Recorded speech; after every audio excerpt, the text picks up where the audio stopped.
Hello sir, good evening. My name is Ayu Meilani Sibuya. My NPM is 19060003. Let me try to read a text. 1.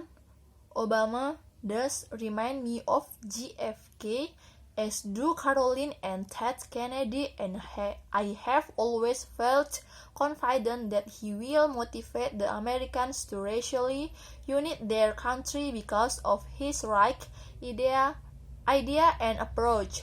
Number 2. His lectures on racism in America delivered at the most appropriate place, Philadelphia, was so fantastic that it moved me profoundly. Number 3.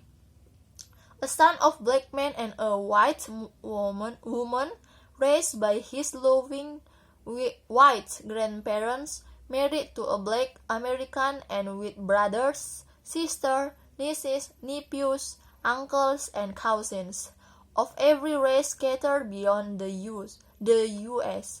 Obama is also the most qualified to discuss racism in the U.S. and also its eventual eradication. Number 4. As a visitor to the U.S. since 1978, I have been mentioning to my American relatives and friends that over the last 30 years, I have found that the blacks are more and more comfortable with the whites and vice versa. Number 5. All message consists of sets of symbols. Symbols are words, gestures, figures, sounds, or movements that are useful because the persons using them more or less agree about the objects, events, and feelings to which they refer. The word house, for example, means nothing to people who do not know the English language. The word itself is merely a symbol used by English-speaking people to refer to a structure built for human occupancy.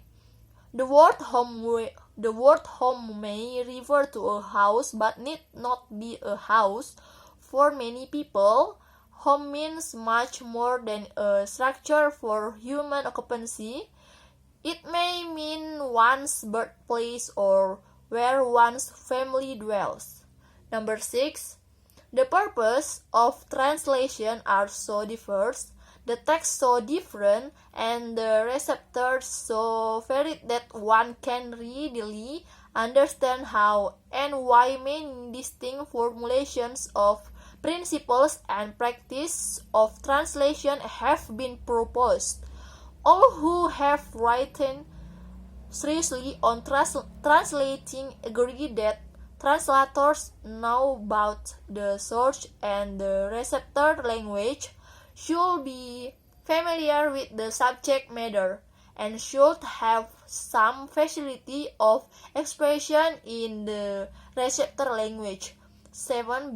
Beyond these basic requirements, there is a little agreement on what constitutes legitimate translating, and now the science of linguistics or even the knowledge of language structure can and should be applied.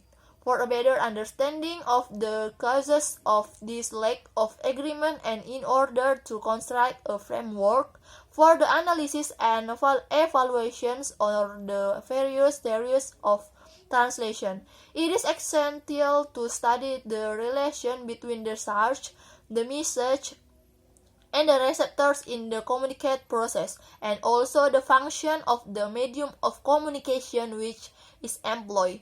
Number 8.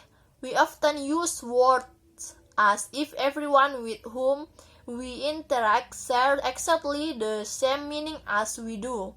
In reality, we can consider ourselves fortunate if the person with whom we are conversing understands a large proportion of our meanings.